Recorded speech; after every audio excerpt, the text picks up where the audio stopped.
itu magnet rezeki? Magnet rezeki itu ya seperti namanya, magnet bagi rezeki. Duduk diam, rezeki datang sendiri. Datang sendiri. Ada orang yang ya rezekinya itu dia mengejar. Ada rezeki di sana dia kejar, kadang dapat, kadang nggak dapat. Pindah ke sana dia kejar lagi, kadang dapat, kadang nggak dapat.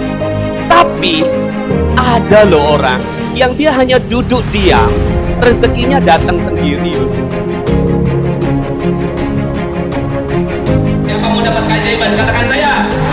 Siapa mau dapat keajaiban? Katakan saya. Ya Allah, orang di depanku baru saja mendoakanku ya Allah. Dia bukan siapa-siapa, tapi dia baru saja mendoakanku ya Allah. Maka aku ingin membalasnya. Cintai dia, muliakan dia, bahagiakan dia, terima taubatnya, ampuni dosanya, kabulkan seluruh hajatnya, masukkan dia dalam surga ya Allah. Dapatkan dia syafaat dari Nabi Muhammad SAW ya Allah. Ya Allah, kumpulkan dia di surga bersama denganku ya Allah, bersama dengan semua yang hadir dalam majlis ini. Kami tidak ingin masuk neraka-Mu ya Allah. Sungguh neraka-Mu begitu panas, siksaannya begitu berat. Kami tidak pernah mungkin mampu ya Allah menghadapi siksaannya ya Allah. Maka aku berdoa orang di depanku ini ya Allah, agar masuk surga bersama dengan kami semua.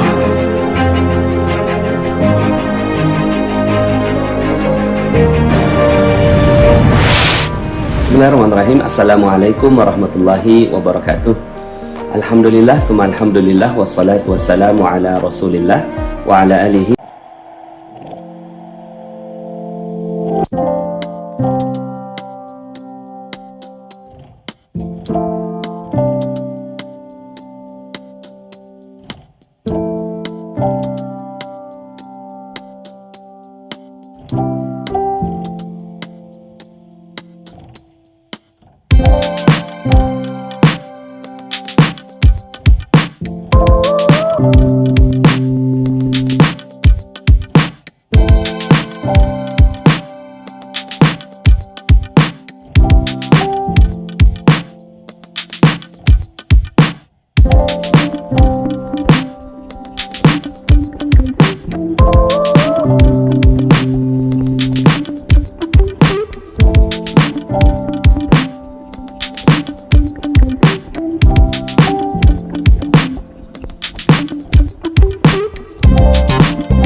Bahwa ternyata salah satu perisai kita adalah karena kita tidak terima dengan ujian yang Allah Subhanahu wa Ta'ala berikan untuk kita, ya. Dan dalam materi jendela buram, ternyata perisai kita adalah kita tidak melihat solusi karena kita terlalu panik dengan kehidupan kita, ya. Nah, dan masih banyak lagi perisai-perisai lain yang saya sudah sampaikan sebelumnya, yaitu merusak terumbu karang kita, ya. Kemudian juga dalam materi piutang, ya, walaupun secara tidak langsung saya sudah sampaikan bahwa ternyata yang membuat rezeki kita tidak datang pada kita adalah karena kita merusak terumbu karang dalam hal urusan piutang, gitu ya. Oke Bapak Ibu, pada kali ini saya ingin menyampaikan materi yang sangat-sangat spesial, dan saya berharap Anda betul-betul menjiwai ini, ya. Saya juga tentunya berharap dengan materi ini saya pun mendapatkan hikmahnya juga, ya, karena ketika saya menyampaikan ini kepada Anda, sebenarnya saya menyampaikan materi ini kepada diri saya sendiri, ya. Judul dari materi ini adalah cacat yang sempurna, ya, cacat yang sempurna. Karena begini Bapak Ibu, ada banyak sekali orang yang menganggap hidupnya cacat, dan nggak suka betul dengan yang namanya cacat, gitu ya. Pengennya semuanya sempurna, gitu ya. inginnya semua sempurna. Ketika dia banyak hutang, lalu kemudian banyak amanah gitu ya, terus kemudian mengatakan, aduh hidup saya hancur nih. Kenapa? Karena saya banyak hutang. Dia telah menganggap hidupnya cacat, dan dia menilai hidupnya cacat, Bapak Ibu ya. Lalu kemudian ketika aduh kok piutang nggak dibayar-bayar gitu kan, ini harusnya kan dia bayarnya cepat. Maka ya ini juga kita menganggap hidup kita cacat. Cacatnya kenapa?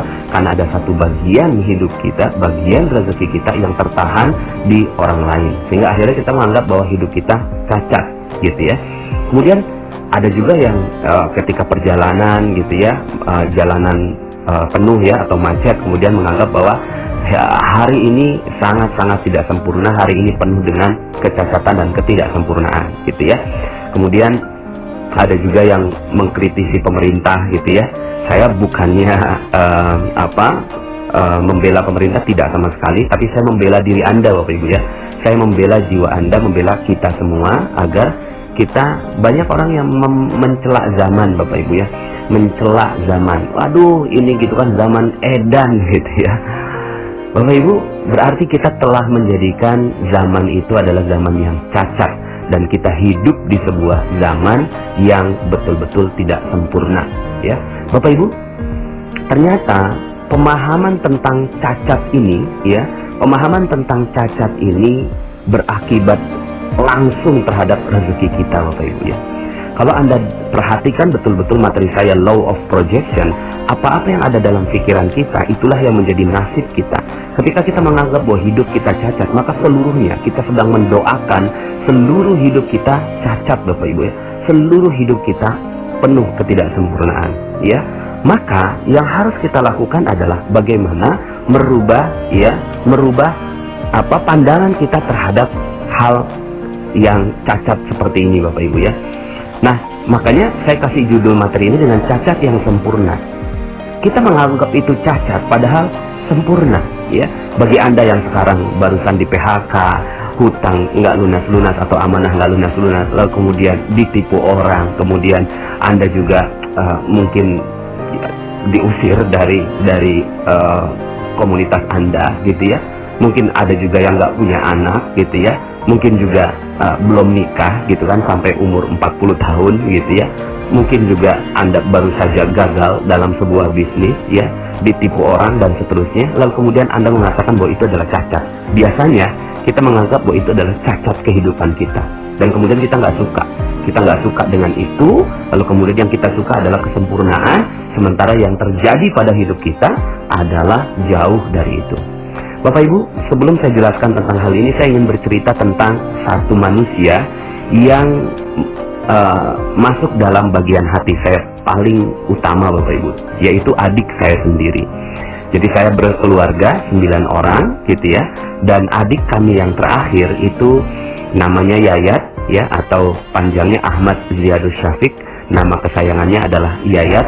Beliau umurnya 24 tahun Bapak Ibu, tapi karena kata orang dia cacat gitu ya, kata orang dia tunagrahita, kromosom 23-nya hilang, maka dia sepertinya hidupnya sekarang seperti umur 5 tahun Bapak Ibu ya. Jadi umur aslinya 24 tahun, sudah hidup di dunia 24 tahun, tapi seperti masih umur 5 tahun, masih main mobil, nggak bisa ngomong gitu ya. Lalu kemudian ya seperti anak tunagrahita yang lainnya. Bapak Ibu, biasanya orang menganggap bahwa adik kami ini Yayat itu cacat Bapak Ibu ya. Dia cacat gitu. Terus kemudian ya gimana, orang nggak sempurna hidupnya gitu. Tapi berbeda dengan kami semua Bapak Ibu, kakak-kakaknya, menganggap bahwa Yayat ini adalah sebuah kesempurnaan yang dititik oleh Allah Subhanahu wa taala pada kehidupan orang tua kami gitu. Yayat bagi kami ya adalah satu sosok manusia yang sempurna. Gimana nggak sempurna Bapak Ibu ya? Gimana nggak sempurna? Enak banget hidup kayak dia gitu ya.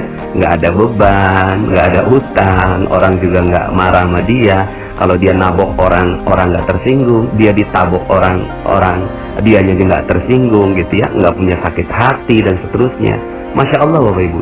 Sampai kemudian suatu ketika kami bawa Yayat ini ya ke tanah suci. Beliau pergi umroh gitu ya bersama dengan orang tua kami ya. Terus kemudian yang saya kaget Bapak Ibu, setiap bertemu dengan beberapa jamaah yang ada di Tanah Suci, itu adik saya disalamin Bapak Ibu ya.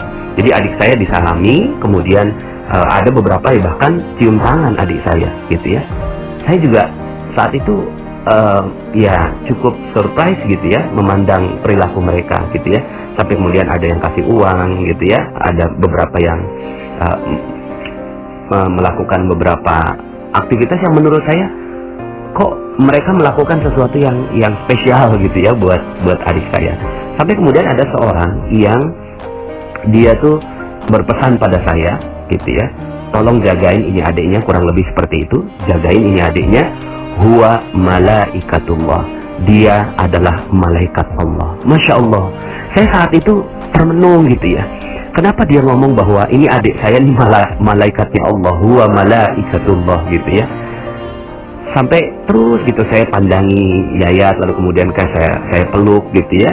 Terus kemudian saya berbahagia sekali saat itu kehadiran Yayat dalam kehidupan saya pada saat itu. Nah Bapak Ibu, pada saat itu saya berpikir malaikat bagaimana gitu ya. Ternyata ya mungkin sifat-sifatnya seperti malaikat gitu ya. Sifat-sifatnya seperti malaikat, dia nggak tersinggung, nggak mudah marah, kemudian nggak ada beban, kemudian dia juga yang ada hanya senang-senang saja, bahagia gitu ya. Orang tidak tersinggung dengan apa yang dia ucapkan dan seterusnya. Oh mungkin ini sifat-sifatnya sifat-sifat malaikat, tapi bentuk fisiknya adalah manusia gitu ya. Sehingga akhirnya saya merasakan bahwa saat itu Bapak Ibu, saya merubah seluruh pandangan saya tentang orang cacat, bahwa tidak ada cacat di muka bumi ini gitu ya. Nggak ada cacat di muka bumi, bahkan yang ada adalah kesempurnaan gitu ya, kesempurnaan. Jadi Bapak Ibu, kesempurnaanlah yang ada di dalam hidup kita gitu ya. Seperti yang Allah Subhanahu wa Ta'ala maksudkan di dalam Al-Quran, dalam surat Al-Mulk, Allah Subhanahu wa Ta'ala berfirman, a'udzubillahi minasyaitonirrajim, الذي خلق سبع سماوات طباقا ما ترى في خلق الرحمن من تفاوت فارجع البصر هل ترى من فطور. Yang telah menciptakan 7 langit berlapis-lapis, kamu sekali-kali tidak melihat pada ciptaan Tuhan yang Maha Pemurah sesuatu yang tidak seimbang, sesuatu yang cacat. Nggak ada Bapak Ibu ya. Tidak melihat pada ciptaan Allah yang tidak seimbang. Semuanya seimbang, semuanya sempurna, semuanya perfect gitu, semuanya perfect, precisely, semuanya sangat-sangat detil dan sempurna. Itu ciptaan Allah Subhanahu wa Ta'ala yang ada di langit, dan ya 7 langit berlapis-lapis. Maka lihatlah berulang-ulang. Jadi Allah tantang gitu ya, coba lihat sekali lagi gitu ya, adakah kamu lihat sesuatu yang tidak seimbang gitu. Terus kemudian Allah bilang lagi, summarji'il basar ya, kemudian pandang sekali lagi, niscaya penglihatanmu akan kembali kepadamu dengan tidak menemukan sesuatu cacat gitu ya. Dan penglihatan itu pun dalam keadaan payah gitu ya. Nah Bapak Ibu, Allah menantang kita untuk melihat apakah ada cacat di muka bumi ini. Allah menantang kita gitu ya untuk melihat di langit, di bumi, dan seluruh ciptaan Allah Subhanahu wa Ta'ala, ada nggak sih yang cacat? Nggak ada Bapak Ibu, semuanya sudah sempurna. Semuanya sudah sempurna, termasuk gitu ya, termasuk kehidupan kita juga sudah sempurna ya. Termasuk kehidupan kita semua juga sudah sempurna. Apalagi Bapak Ibu ya, semuanya sudah sempurna, nggak ada cacat kok Bapak Ibu ya. Yayat adalah manusia sempurna yang dikirimkan buat orang tua kami, yang sampai sekarang ini ketika orang tua kami ya, kami ini semua pergi meninggalkan mereka berdua, tinggal 2 aja adik kami gitu, yang satu udah menikah dan satu lagi Yayat yang nemenin kemana-mana gitu ya. Nggak mungkin kemana-mana pergi orang tua kami kecuali ada Yayat sebagai pengiringnya begitu ya. Subhanallah, sempurna Bapak Ibu. Mungkin diantara Anda ada yang kakinya nggak ada, itu sempurna. Mungkin diantara Anda saya mendengar beberapa, Pak Nas bisa nggak kapan bukunya terbit gitu ya, karena kami nggak bisa mendengarkan audionya Pak Nas, karena kami ini nggak bisa mendengar gitu ya, tuli begitu. Masya Allah, itu juga sempurna Bapak Ibu ya. Ada di antara Anda ya, akhirnya coba kita lihat kehidupan kita, nggak ada Bapak Ibu yang cacat, semuanya sempurna ya, semuanya sempurna. Anda ditipu orang, sempurna. Anda bangkrut, sempurna Bapak Ibu ya. Anda kehilangan uang, sempurna, ya. Anda mungkin diceraikan oleh suami Anda, sempurna, ya. Anda mungkin belum nikah sampai sekarang, sempurna. Anda mungkin belum punya anak sekarang, sempurna Bapak Ibu. Semuanya sudah sempurna. Malah Bapak Ibu, ketika kita fokus pada ketidaksempurnaan kita, disitulah rezeki Allah akan hilang dari diri kita, gitu ya. Kenapa? Karena kita seperti menuduh Allah, mohon maaf ya, seperti menuduh Allah, ya Allah, kenapa kau ciptakan yang lainnya sempurna sementara saya tidak sempurna? Kenapa saya utangnya banyak sekali ya Allah? Kenapa saya? Hei, Allah sepertinya akan bagaimana melihat kita? Padahal Allah udah katakan, coba lihat sekali lagi, coba lihat sekali lagi, coba lihat sekali lagi. Kamu tidak akan pernah menemukan ciptaanku itu cacat. Seluruhnya sudah sempurna. Yang menjadi tidak sempurna karena kita memandang, yang sering memandang manusia, sering memandang keadaan, sering memandang zaman, itu sesuai dengan apa yang ada dalam pikiran kita yang penuh dengan hawa nafsu, Bapak Ibu. Padahal, coba kalau kita lihat sejarahnya, gitu ya. Nabi Musa, kalau mau bicara tentang kehidupannya Nabi Musa, gitu ya, Nabi Musa alaihi salam, gitu ya. Kalau kita jadi tim penilai untuk memilih Nabi, gitu ya, kayaknya Nabi Musa nggak pantas untuk jadi Nabi, gitu ya. Kenapa? Beliau pernah membunuh, Bapak Ibu, pernah membunuh dengan tidak sengaja, ya. Tapi Allah Subhanahu Wa Taala memang memandang manusia bukan dari sejarahnya, ya. Kalaupun Nabi Musa alaihi salam pernah membunuh dan saat itu beliau tidak sengaja melakukan itu karena kekuatan fisiknya, gitu ya. Terus kemudian Allah mau jadikan dia Nabi, sawat gitu loh, ya. Kehidupan masa lalu Nabi Musa itu tidak sedikit pun menjadi pengaruh bagi Allah Subhanahu Wa Taala untuk mengangkat beliau menjadi Nabi. Kalau kita sebagai tim penilai untuk mengangkat Nabi Yusuf sebagai Nabi, apakah kita mau angkat? Enggak, Bapak Ibu.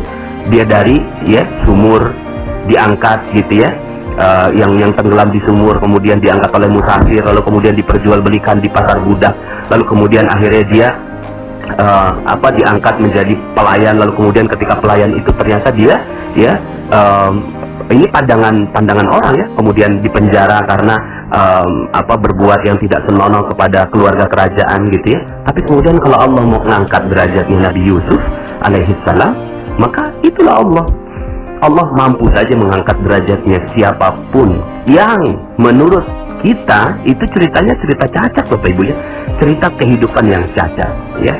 Nabi Isa alaihi salam, gitu ya, itu lahir dari seorang wanita yang tidak punya suami, nggak punya suami, maka masyarakat sekitarnya memandang apa?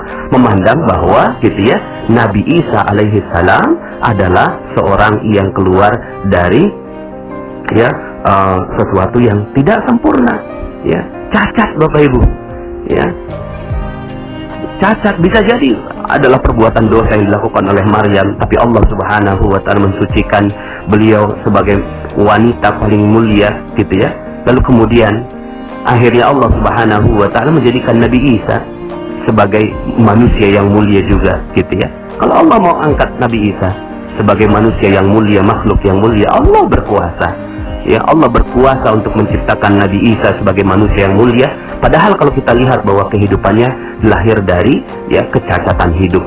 Kalau bicara tentang kecacatan, ya, padahal itu sudah sempurna. Nabi Muhammad sallallahu alaihi wasallam, kalaulah kita menjadi tim penilai dan berada di Darun Nadwah pada saat itu. Darun Nadwah ini kayak DPR ya gitu, Bapak Ibu ya, untuk menilai siapa orang yang paling mulia dan paling perlu diusir. Dan ternyata Darun Nadwah menetapkan Rasulullah SAW itu harus diusir dan kemudian dibunuh oleh kaumnya. Kalau kita menjadi tim penilai untuk menilai hidup seseorang, maka Nabi Muhammad SAW tidak pantas untuk menjadi nabi, tapi Allah Subhanahu Wa Taala mengangkat beliau menjadi nabi, dan menjadi panutan kita semua. Bapak Ibu yang dirahmati Allah Subhanahu Wa Taala, akhirnya wajah kita, pikiran kita, mata kita itu terbatas untuk menilai segala sesuatu. Tapi ada satu hal yang harus selalu ada dalam kacamata kita dalam memandang segala sesuatu. Apa itu kacamatanya? Kacamata kesempurnaan, bahwa hidup sudah sempurna, ya. hidup sudah sempurna. Apapun yang terjadi dalam kehidupan kita, ya, Anda ditipu orang, ya, bisnis Anda bangkrut, Anda dipecat dari perusahaan, lalu kemudian Anda diceraikan oleh suami Anda, ya, mungkin pernah berbuat dosa yang salah dan seterusnya, lalu kemudian Anda minta ampun, bertaubat. Ya, itu masa lalu Anda, gitu ya. Tapi hidup sudah sempurna, ya, hidup sudah sempurna yang harus Anda syukuri. Yang sering terjadi di dalam surat Fajr, Allah Subhanahu wa taala menyebutkan, a'udzubillahi minasyaitonir rajim, fa ammal insan idza mabtalahu rabbuhu fa akramahu wa na'ama fa yaqulu rabbi akraman. Adapun manusia apabila Tuhannya mengujinya lalu dimuliakannya, jadi ujiannya ini berupa dimuliakan, diberikan kekayaan, diberikan kejayaan, diberikan kesenangan, maka dia berkata, "Wih, Tuhanku telah memuliakan aku. Ini loh hidup yang sempurna." Seperti, ya, kesempurnaan yang ditunjukkan oleh sinetron, Bapak Ibu, ya. Wajahnya cantik, ya, suaminya tampan, tinggal di rumah mewah, mobilnya mobil mewah, lalu kemudian kita menganggap bahwa yeay, itu sempurna, itulah hidup yang sempurna. Tapi kemudian wa amma idza mabtalahu faqadara alaihi rizqahu fayaqulu rabbi ahanan. Lalu kemudian ketika Tuhannya mengujinya lalu membatasi rezekinya, ya, lalu kemudian dia berkata, Tuhanku menghinakan aku. Lalu kemudian kita katakan bahwa ini loh yang cacat ini loh, miskin ini loh, ya, yang Allah tidak kasih rezeki ini cacat gitu. Lalu kemudian kata Allah, kalla, tidak, sekali-kali tidak demikian. Pandangan kita terhadap kesempurnaan tidak tepat, Bapak Ibu, ya. Maka apa itu kesempurnaan? Kesempurnaan adalah sekarang. Ini loh kesempurnaan ini sekarang. Sudah sempurna. Ya kapan sempurnanya? Sekarang. Gitu. Hidup kita sudah spesial. Sudah semuanya spesial. Apalagi Bapak Ibu, ya. Apapun segala kehidupan kita sekarang ini sudah spesial. You are special. Anda spesial Bapak Ibu, ya. Dan yang membuat nggak spesial siapa? Ya kita sendiri yang membuat kita ini nggak spesial. Saya mah orang kampung. Saya mah orang biasa. Saya mah gitu, ya, orang yang hina. Saya mah orang yang banyak dosa. Saya mah orang cacat dan seterusnya. Siapa yang menilai itu? Kita yang menilai itu, Bapak Ibu, ya. Sementara Allah Subhanahu wa taala itu menilainya lain, ya. Wa asa an takrahu syai'an wa huwa khairul lakum wa asa an tuhibbu syai'an wa huwa syarrul lakum wallahu ya'lamu wa antum la ta'lamun. Ini kata Allah, boleh jadi kamu membenci sesuatu padahal ia amat baik bagimu, dan boleh jadi pula kamu menyukai sesuatu padahal ia amat buruk bagimu. Allah mengetahui sedangkan kamu tidak mengetahui. Nah, Bapak Ibu yang dirahmati Allah Subhanahu wa taala, apa yang harus kita lakukan? Yang harus kita lakukan seperti yang Allah katakan dalam surat Ali Imran ayat 139. Ya, ini yang harus kita lakukan. Ali Imran 139. Apa kata Allah? وَلَا تَهِنُوا وَلَا تَحْزَنُوا وَأَنْتُمُ الْأَعْلَوْنَ وَأَنْتُمُ الْأَعْلَوْنَ إِن كُنْتُمْ مُؤْمِنِينَ. Janganlah kamu bersikap lemah. Jangan. Wala tahinu. Jangan kamu bersikap lemah, dan jangan pula kamu bersedih hati. Nggak boleh lemah, nggak boleh sedih, Bapak Ibu. Yuk sama-sama, hidup Anda sudah sempurna, nggak ada cacat dalam kehidupan ini. Padahal kamulah orang-orang yang paling tinggi derajatnya, paling tinggi, paling mulia. Kita ini takdirnya mulia, Bapak Ibu. Takdirnya sempurna. Bagaimana tidak sempurna? Allah Subhanahu wa taala ciptakan manusia lalu dimuliakan di atas malaikat, muliakan di atas jin, muliakan di atas seluruh ciptaan-ciptaan Allah Subhanahu wa taala, dimasukkan ke dalam surga. Itu takdirnya manusia. Wa antumul a'laun. Kalian ini tinggi, mulia, sempurna, ya. Cuma ada syaratnya, in kuntum mu'minin. Jika kalian ya beriman terhadap kesempurnaan Allah Subhanahu wa taala. Beriman. Maka Bapak Ibu, ya, yuk sama-sama. Anda semua yang berada di channel ini sudah sempurna, Bapak Ibu, ya. Kalaupun ada kehidupan Anda yang pernah nggak bagus, pernah berbuat salah, pernah berbuat dosa, gitu ya, Ada beberapa yang curhat pada saya, Pak Nas, kayak saya orang paling hina. Ayo bismillah, ya udah ya, kehinaan itu yesterday ya sudah berakhir Bapak Ibu. Hari kemarin sudah berakhir. Sudah ya, sudah, nggak usah ingatkan ya. Oke lah, mungkin Anda sudah pernah berbuat dosa yang banyak sekali ketika Anda mendengarkan materi perisai rezeki, kemudian terumbu karang, lalu kemudian mengatakan, Pak Nas, apa ya pantas saya dapat rezeki Allah ini, Pak? Apakah pantas saya ini gitu ya? Sudah, itu sudah di masa lalu ya. Di masa lalu sudah berakhir. Sekarang adalah waktunya kita untuk menikmati kesempurnaan kita. Yuk sama-sama kita nikmati kesempurnaan kita. Gimana caranya? Satu, bersyukur atas apa yang sudah didapat sekarang ini Bapak Ibu. Bersyukur aja ya, seperti Yayat yang dia selalu bersyukur atas apapun yang dia ya jalani kehidupan. Ya sudah, bismillah, bersyukur saja. Tidak boleh sedikit pun mengeluh ya. Jangan pakai jeruk nipis Bapak Ibu ya. Jangan ditetesi dengan jeruk nipis seluruh kehidupan Anda. Bersyukur saja. Hidup sudah sempurna gitu ya. Sudah sempurna. Pokoknya ya, hidup Anda sudah sempurna ya. Dan kalaupun seandainya kemarin jatuh lagi, itu cuma anak jerapah Bapak Ibu ya. Bayi jerapah yang kita diminta untuk kuat ya, untuk berdiri di atas kaki kita sendiri. Allah semata-mata ingin agar kita kemarin itu jatuh, agar kita tetap bangkit Bapak Ibu. Bersyukur, terus bersyukur atas apa yang sudah didapat ya. Mungkin ya, apa yang mau disyukuri Pak Nas? Saya utangnya terlalu banyak gitu ya. Mungkin Anda utangnya bermiliar-miliar, aset nggak punya. Apa yang perlu disyukuri? Ya syukuri aja. Syukuri karena Anda masih memiliki teman, sahabat. Syukuri karena Anda masuk Telegram ini. Syukuri bahwa Anda masih punya keluarga. Syukuri masih punya tetangga. Datangi mereka semua, lalu kemudian jalin hubungan mereka dengan terumbu karang. Terus begitu Bapak Ibu ya. Kemudian isilah dengan aktivitas-aktivitas yang bermanfaat gitu ya. Ya sudah, mulai dari sekarang karena Anda ingin sempurna, maka ya semuanya juga isi dengan kesempurnaan aktivitas ya.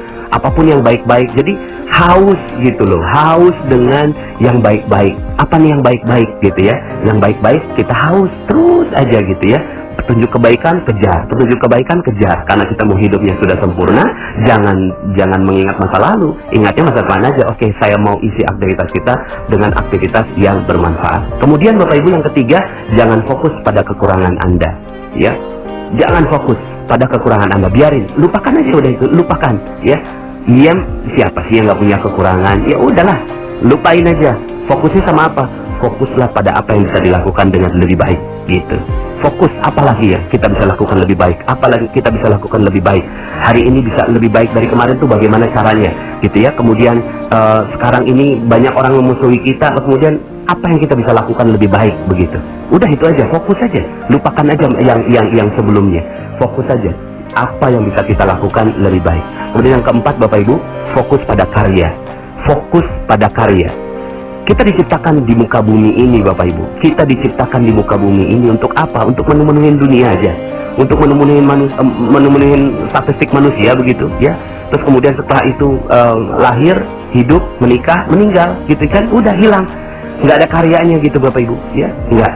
Kita nih manusia mulia, manusia yang tinggi, manusia yang sempurna, manusia yang baik gitu ya. Ciptaan Allah Subhanahu wa Ta'ala. Yang harus kita lakukan adalah membuat karya. Apa karya yang bisa kita lakukan? Nggak perlu spesial. Nggak perlu spesial. Bisa jadi karya kita adalah dengan berbuat baik pada orang tua, ya, berbuat baik sama sesama. Terumbu karang coba Anda jaga gitu ya. Ya sudah, itu adalah karya Anda gitu ya. Dan lupakan semua yang pernah terjadi. Kemudian tentunya yang harus Anda lakukan adalah bagaimana Anda bisa memenuhi kesempurnaan hidup dengan berhati-hati terhadap segala perisai yang bisa membuat rezeki Anda tidak datang. Dan juga belajar Bapak Ibu, terus belajar. Kehebatan manusia yang membedakan antara binatang gitu ya adalah kemampuannya untuk belajar terus. Sampai kapan? Sampai liang lahat Bapak Ibu ya. Jadi belajar nggak sampai pas SMA selesai atau S1 selesai atau S2 selesai, tidak gitu ya. Juga bukan terus kemudian setelah saya mah lulusan SMA saya nggak masuk S1 gitu ya, saya nggak pantas untuk belajar. Kata siapa? Belajar mah kemana aja ya.